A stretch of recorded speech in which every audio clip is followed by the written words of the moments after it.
Hello and welcome to our channel VLSI Design underscore SSG, and in this channel we discuss VLSI both practically and theoretically, and Thursdays are meant for theories.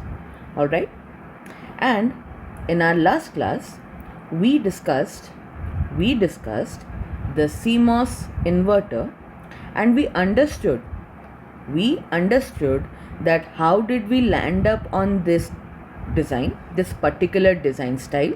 Okay, and this particular design style actually has a name, that is CMOS design style.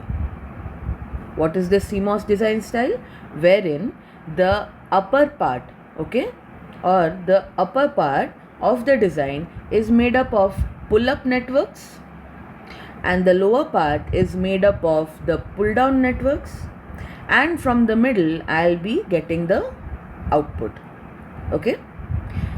Second point, all the pull-up networks that are forming the upper part of our structure are made up of PMOSs, and all the pull-down networks are made up of NMOSs. This pull-up network is also known as the load. This pull-down network is also known as the driver.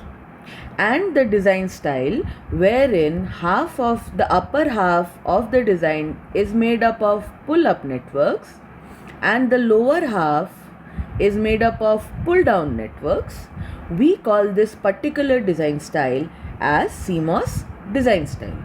Okay, so we understood why we landed up on this particular design. We also understood why is it called pull-up network, why is it called pull-down network. How come if I'm giving a 0 as the input or logic 0 as the input, that means low level, and I'm getting output as a logic 1 or the high level, and if I'm passing a logic 1 as the input, how it is getting converted to a logic 0 as the output. We have completed this, right? And as promised, today we are going to start with the DC characteristics of CMOS inverter. And I told you that you have already covered this, you have already seen this practically, hands-on in our lab sessions. Okay, what is that? Basically, when you were simulating our CMOS inverter in Cadence Virtuoso, you were basically going or opting for two curves, that was transient and DC. In transient, we got the curve. If this is my input curve, then my output will be the inversion of this, so you were getting this. So at any given point, so this is my logic 0, my output is 1. This is my logic 1, my output is logic 0. And at any given point, you will see the inversion of logics, right? So this was our transient response. About the DC response, you would remember that the response was something like this.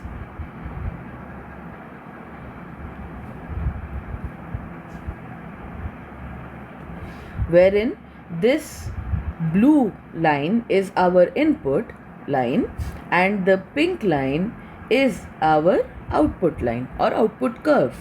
And I told you while discussing this curve in the lab session that wherever they are, meeting or crossing each other, that is very important. And I told you while discussing the DC curve that we chose the VDD for our circuit as 1.8, and wherever they were meeting, it was around 900 millivolts.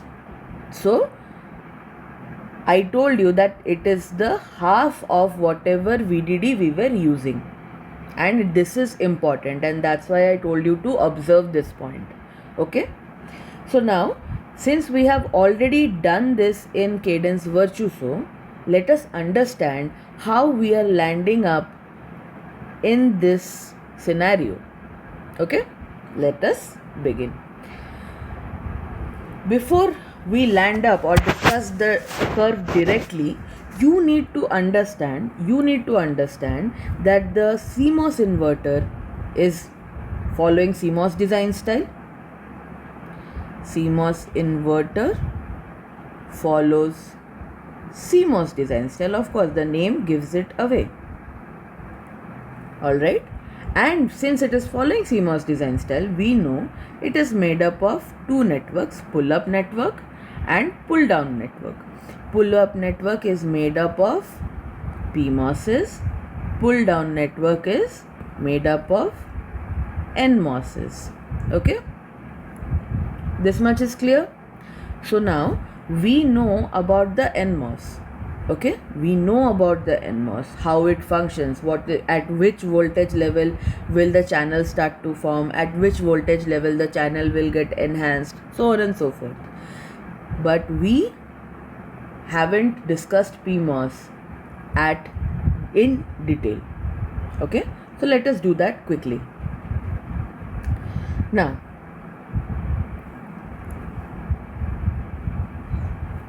I'll quickly just copy this CMOS inverter circuit.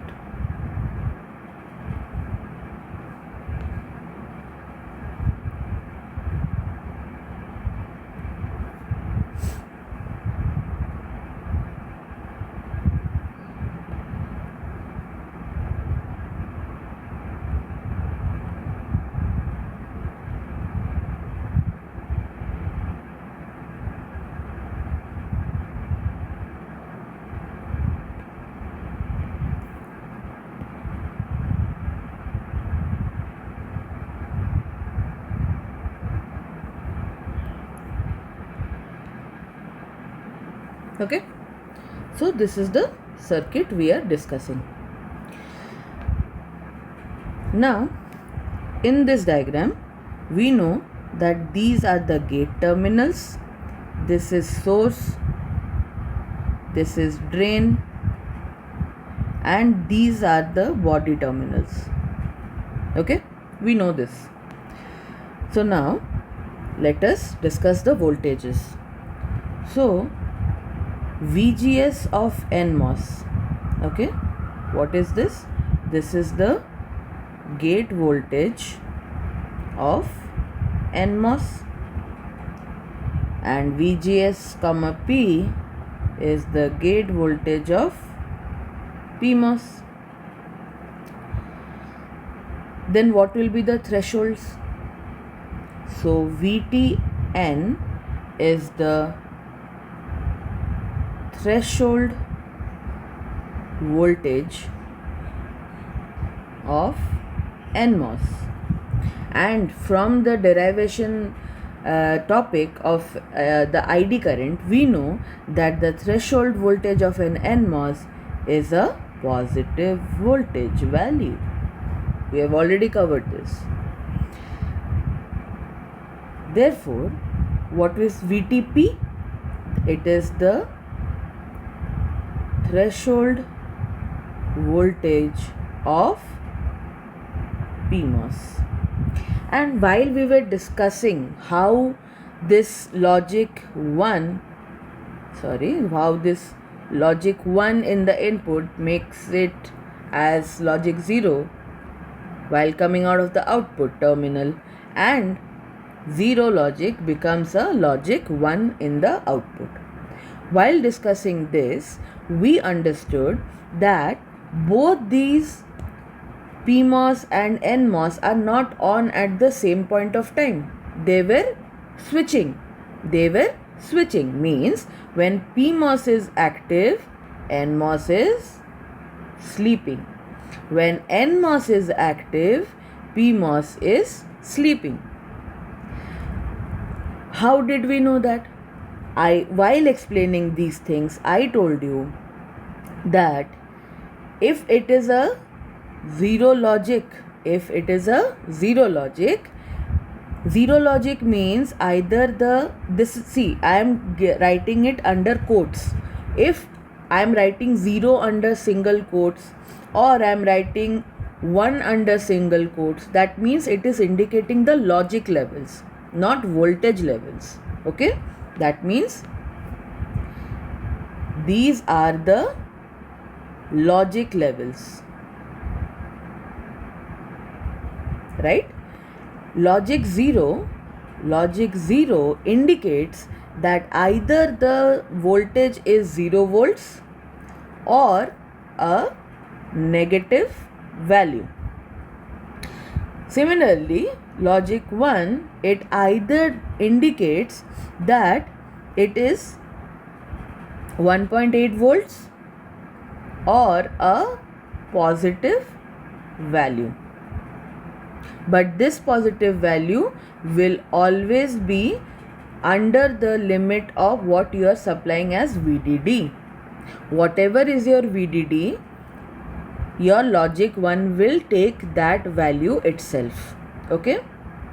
And let's suppose you are using a ground terminal in your design, so it will always give you a 0 volt. Zero logic will always be 0 volt if you are using ground terminal. Instead of using a ground terminal, if we provide a negative voltage instead of this symbol, then and only then we will get the negative value as logic 0. These things I have already explained in the lab videos of Cadence Virtuoso. Okay, so these are the logic levels, right? And while explaining, I told you that when we encounter a logic 0, PMOS will be off and PMOS will be on, PMOS will be on and NMOS will be off. Okay, how do I know this for sure? Because my VTN is always going to be a positive value, otherwise NMOS will not turn on at all. Okay, and whenever I am providing logic 1, at that moment my PMOS will be off and NMOS will be on. And because of this alternate turning on and turning off, what was happening? At the output, what was I getting? 0 logic, PMOS is on, connects to the VDD, pulls up the logic from low level to high level. And what happened when I am providing a logic 1 as the input? NMOS is on, PMOS is off. NMOS is connected to ground.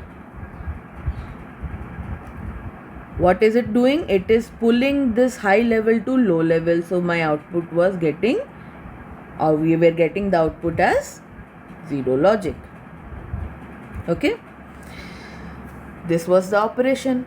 So from these logic, we know that our PMOS threshold is a negative voltage. You need to remember these things. Alright, now since source terminal of NMOS is ground or connected to ground, therefore VGS of NMOS is equals to Vin and VDS of NMOS is equals to Vout. From the diagram itself you will understand this. Just look at it. Since the source is connected to ground, that means what? That it is a logic 0. What is the gate terminal of my NMOS connected to? Whatever is the Vin. So Vin minus 0 will be what? VGS will be V in. Understood? Then I said that VDS of NMOS, that means this terminal and this terminal. Source is again connected to 0 volts. So what will be VDS of NMOS? VDS of NMOS is connected to whom? Our Vout. So that is what I have written over here. Okay? And all of this is because source of NMOS is grounded. Now, if this is the case of our NMOS, then for PMOS, let us see what is happening. So, source of PMOS, who is it connected to? Look at the diagram. It is connected to VDD. It is connected to VDD. So, source of PMOS is, what is the voltage value? VDD. Therefore, VGS of PMOS is equals to, now look at the diagram. At the gate terminal, what is the value at the gate terminal? Vin. What is the value at source terminal? VDD. So what will be my VGS? My VGS will be Vin minus VDD. Clear? Simple. Two different points having two different voltage levels. I am just taking the difference between them, and that will act as our VGS of PMOS. Alright, so this is VGS, gate source difference. So what will be our VDS of P? VDS of P. Now let us look at the diagram again. What is the drain terminal of PMOS connected to? Vout. Look, this is my drain. So it is connected to whom? Vout. Who or what is connected to my source? VDD. So what will be our VDS of PMOS? It will be Vout minus VDD. It will be Vout minus VDD. So this also, see, if you understand these things, if you understand the circuit over here, all these things are just statements. All these things are just statements. If you understand the core, you don't need to mug up these things. Okay? You simply look at the diagram and simply look at the circuit and you'll understand. Okay, this is what the circuit looks like. So this is PMOS, this is NMOS. Done. All these things you can write. Now, while we were describing or deriving the ID equation, I had told you about regions of operation in a MOSFET. What were the three? First was cutoff, means the MOSFET is off, so there will be zero current or negligible current if we are going for non-idle. Second stage was linear, wherein the current was proportional to the voltage. And the third was saturation. Okay, third was saturation, where you are getting the maximum current as your output when you are dealing with a MOSFET. Okay, now all these three, and since we took up NMOS as an example, we covered what is the ID current when in cutoff, what is the ID current when in linear, what is the ID current when in saturation, but we didn't actually discuss about the PMOS. PMOS will also have the same things. So all the outputs we discussed, and we also discussed what are the voltage levels in that NMOS that leads to these three regions of operations. So let us look at them for PMOS and NMOS together so that we have no more confusions. Okay, so regions of operation, we will have our NMOS in the beginning because we studied NMOS, so it's easy for us to understand what will be the situation in PMOS.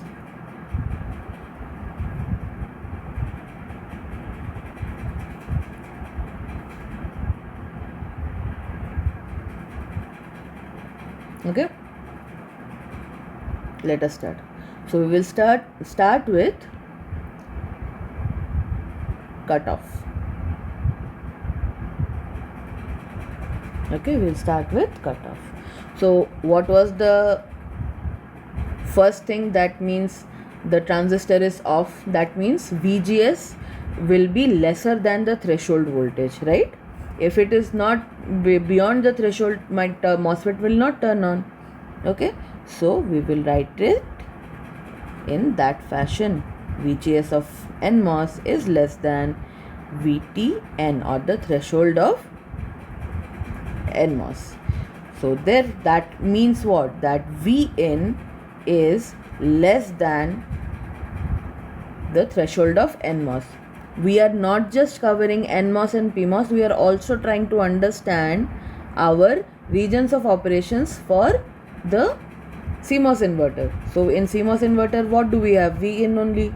Okay, so that's how we are learning. Then for PMOS, what will be the situation? The situation will be exactly opposite of that of NMOS. So that means what? My VGS of P will be greater than VT of P. Why this? This is very confusing. This we can understand. That means over here the voltage was below the threshold level. That's why it didn't turn on. But this is very confusing, right? Why is it confusing? Because our brains are programmed that way. Over here, look, we need to remember these things when we are deriving the ID equation, or working principle of an NMOS. At that point I told you that threshold will be positive voltage. All the steps were given. First we said no voltage applied. What was happening? Then we applied a small positive, then a small negative, then again a increased positive. We discussed all those stages, right? So similarly in PMOS, whatever we have understood in N is going to be the exact opposite in PMOS. So in PMOS, what will be the stages? That first no voltage, then a small positive voltage, then a small negative voltage, and then increased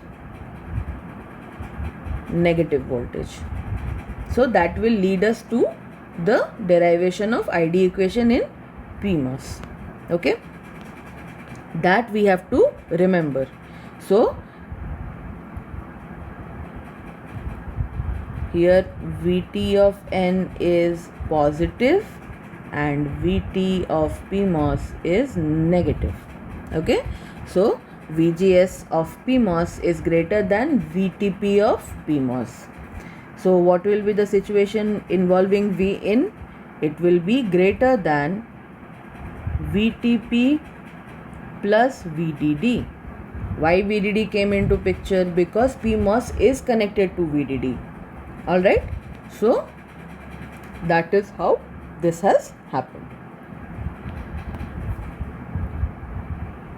So this is our cutoff region of operation, and we saw it for both NMOS and PMOS. Now let us see what will be in store for linear region.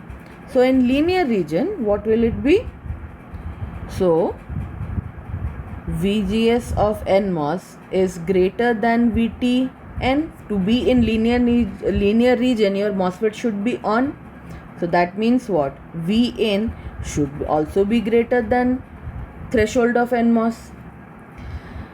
So what will be in the PMOS? Exactly opposite. So VGS of PMOS will be less than threshold of PMOS. So what will happen with Vin? Vin will be less than threshold of PMOS plus VDD. Now we discussed VGS, Vin, but there is another voltage level we need to care when in linear, that is VDS. So VDS of N will be less than VGS of NMOS minus Vt of NMOS. Therefore, our V out should be also less than V in minus threshold of NMOS. Whatever is there in NMOS, exactly opposite. So, VDS of PMOS, here it was less than, so that means PMOS will be greater than.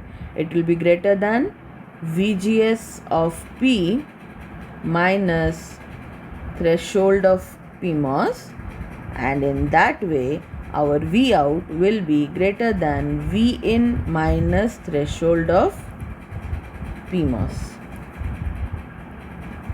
Okay?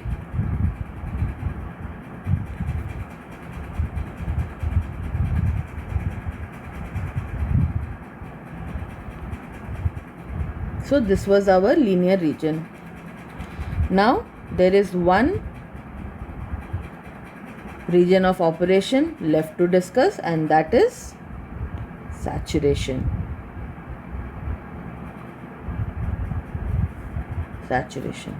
Saturation is very important because we need our MOSFETs to drive into the saturation mode, because we want our output as at the maximum level. That is our desired outcome, right? So let us see.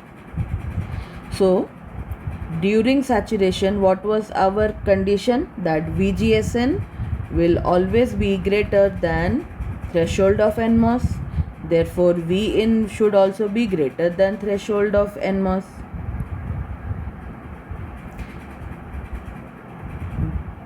Then what will be the case for our PMOS? VGS of P should be lesser than VT of P, and in that way V in should always be lesser than threshold of P plus VDD. Then what will be the voltage level for our drain? So VDS of N greater than VGS of N minus VTN, and in that way our V out should be greater than V in minus threshold of NMOS. Similarly, our PMOS will be VDS of P should be less than VGS of P minus threshold of P, and our V out will be less than V in minus threshold of PMOS. Okay, so this is our regions of operations of an NMOS and PMOS together. Okay, I know it looks a bit scary right now for you, but if you understand again and again VLSI, if you understand the core concepts, you will never forget it. There is no need to mug up anything. Okay, now since we have discussed the regions of operations of an NMOS and PMOS, and with them we have also discussed the V in and V out, right? So now we can actually, since we have already discussed the CMOS inverter V in V out as well, so we can actually plot it now. So let us see how does it look like. So there will be an y-axis, there will be an x-axis. Okay,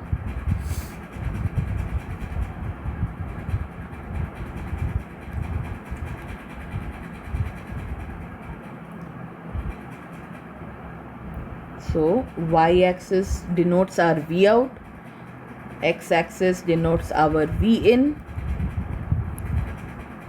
Okay, and now we will plot. So the plot, we already know how it looks like, so I'll simply draw it first.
Okay, so this is our plot, and in this plot itself I have shown you some terms: VOH, VOL, VIL, VIH and VINV.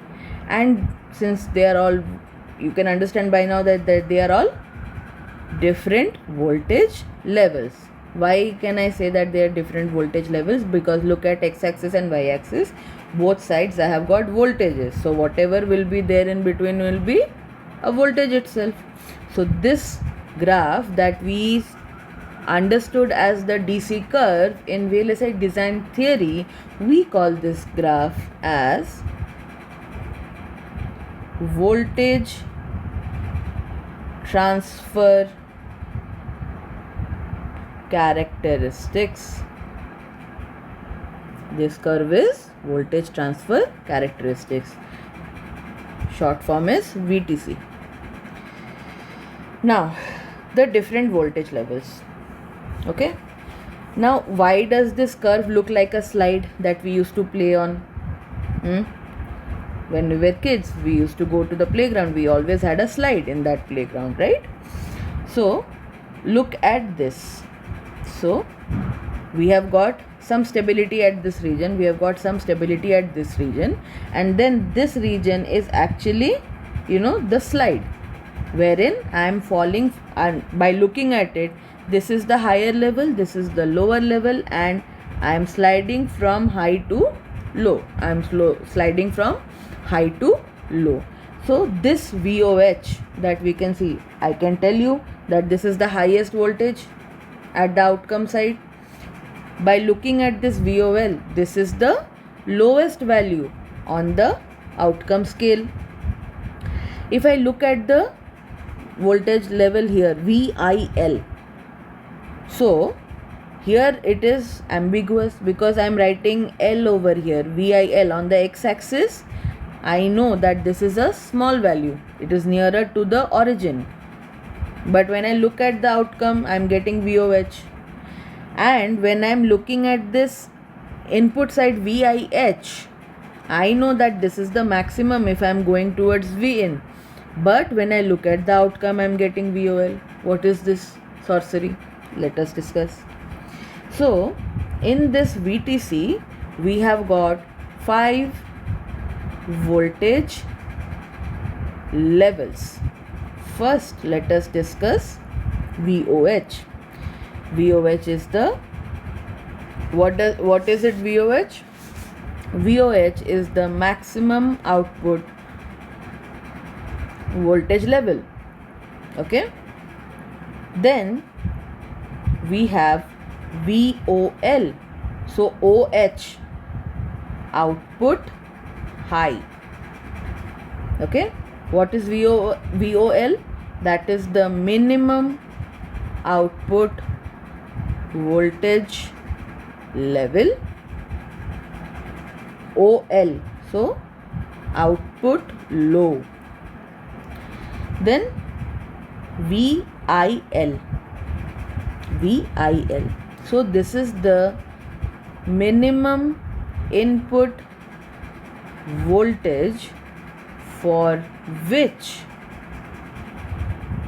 we will get the maximum output. Look at the graph. I am here. This is my input. But when I am here, what is my output? My output is VOH. Okay, my output is VOH. So VIL is that. IL, input low. What is the last one over here? VIH. Okay, so it is the maximum input voltage for which we will get minimum output. IH, that is input high. Okay, input high. Look at the curve again. I am over here. that is VIH, maximum V in I am providing. What is the outcome over here? VOL. So the maximum input, and for that we are getting the minimum output. Okay. Then the fifth level is named as VINV. VINV is the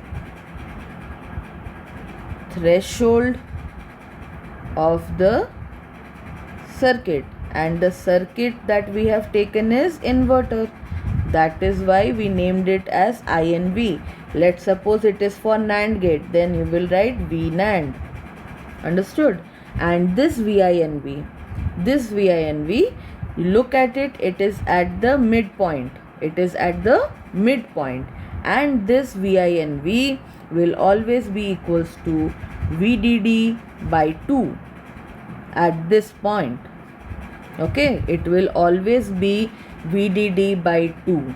Therefore, the problem statement that we started off over here, and during the lab session when I told you to focus, see, I used a VDD as 1.8, and wherever they are connecting, it is 900 millivolts.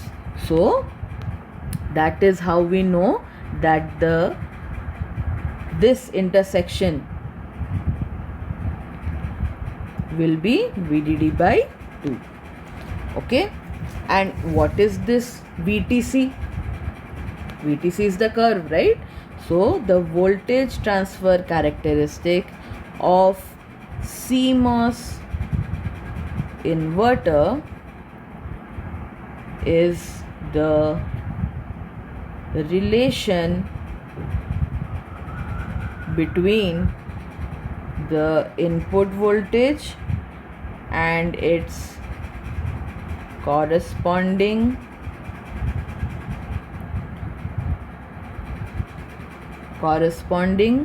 desired output voltage, that's